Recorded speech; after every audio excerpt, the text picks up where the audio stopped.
이번에는 미국의 뉴욕타임즈의 기사를 여러분들과 공유를 해봅니다. 은퇴 못하는 동아시아 노인들. 한국은 40%가 일해야 하고 나왔어요. 40%면 10명 중에 4명이에요. 의외로 상당히 많죠? 한국에서 65세 이상 노인의 약 40%가 여전히 일을 하고 있고, 홍콩에서는 8명 중에 1명, 그러니까 우리는 10명 중에 4명이에요. 그러니까 거의 반 가까이 되죠. 홍콩에서는 8명 중에 1명이면 우리나라보다 훨씬 적죠. 일본에서는 4명 중 1명. 그러니 홍콩은 8명 중 1명 한 12.5% 정도. 일본에서는 4명 중 1명 25% 정도. 근데 우리나라는 무려 40% 정도가 65세 이상이 말이죠. 일을 하고 있다고 합니다.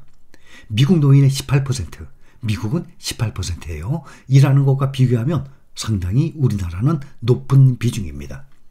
뉴욕타임스는 동아시아 지역에서는 생계를 유지하기 위해서 65세 이상인데도 계속 일을 해야 하는 노인 인구가 늘고 있다고 합니다.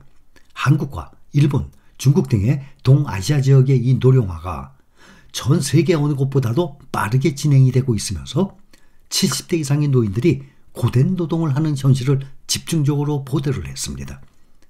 동아시아 전역의 인구는 감소 추세예요. 이에 따라서 노동시장에 진입하는 젊은이들의 비중은 점점 줄고 있습니다. 정부가 감당을 해야 하는 연금 총액은 늘고 있지만 이를 지탱할 젊은이가 줄면서 노인들에게 충분한 생활비를 지급하기는 어려운 상황이에요. 노인들은 생계 유지를 위해서 사실상 은퇴하지 못하고 있는 상태입니다. 정말 소일거리로 하루하루 시간을 보내기 위해서 아르바이트식으로 그렇게 해서 돈을 번다가 몰라도 생계 유지 때문에 일을 해야 되는 것입니다. 소셜미디어 같은 데 보면 일하는 노인의 모습을 이 성공적인 중소기업을 운영하는 등 이 성공적인 모습으로 그리지만 사실 실제는 다르죠. 그런 사람들은 극히 드물죠. 한국, 일본, 중국, 홍콩의 노인 근로자들은 대부분 저임금의 사무실 청소부, 식료품점 점원, 배달 서비스, 운전기사 등 또 경비원 이런 데로 일을 하고 있는 것입니다.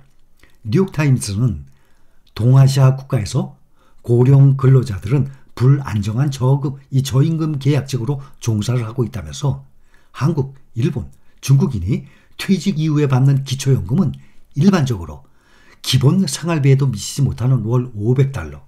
그러면 한 3, 4만 원 되겠죠? 그러면 생활비 훨씬 모자르죠. 혼자 살아도 200 가까이 들어가는 세상인데 지금 부부가 300만 원 가까이 들어가요. 기본 생활비가. 그런데 이런 기본 생활비에도 미치지 못하는 기초연금이 약 63, 4만 원 정도니까 일을 안 할 수가 없습니다. 평생을 앞으로 20년 이상을 어떻게 자녀에게 손을 벌립니까? 또 그렇게 부모가 돌아가실 때까지 생활비를 100만 원, 200만 원씩 매달 꼬박꼬박 대줄 수 있는 자녀 드뭅니다. 몇십만 원씩 수입해서 20, 30만 원, 50만 원 이하로 꾸준히 부모님께 용돈은 드릴 수 있어요.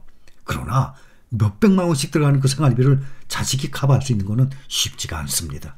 극히 일부만이 가능하다고 생각합니다. 이렇기 때문에 동아시아 지역의 노인들은 부족한 생활비를 벌기 위해서 일자리를 구하게 됩니다.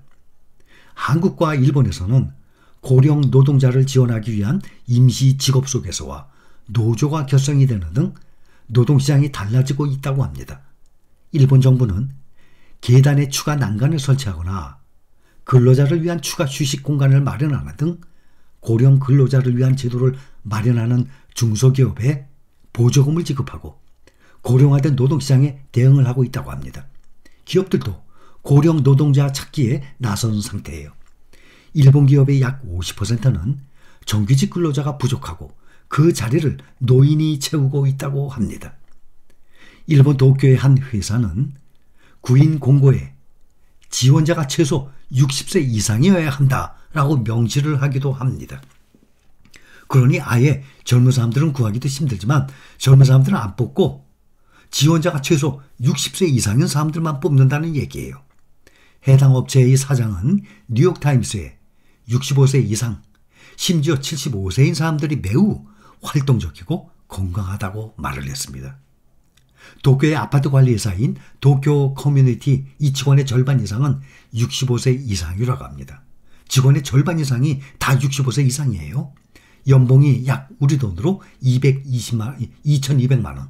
그러면 채 200만 원이 안 되는 겁니다. 한 190만 원 정도? 여기에 불과하기 때문에 젊은이들은 꺼리지만 노인들은 연금을 보충하기 위해서 아파트 관리직도 마다하지 않기 때문입니다. 뉴욕타임스는 인구 통계학자들은 수년 동안 부유한 국가가 겪게 될 인구학적 시한폭탄에 대해 경고를 해왔습니다. 일본과 그 이웃 국가의 정부, 기업, 노인들은 이미 고령화의 광범위한 결과와 씨름하고 있다라고 말을 했습니다. 고령화 국가들이 고심하고 있는 문제는 고령 노동자가 직면한 현실은 물론 평생 일한 후에 은퇴한 이후에도 빈곤에 빠지지 않도록 보장하는 문제에 대한 고민을 깊게 하고 있다라고 합니다.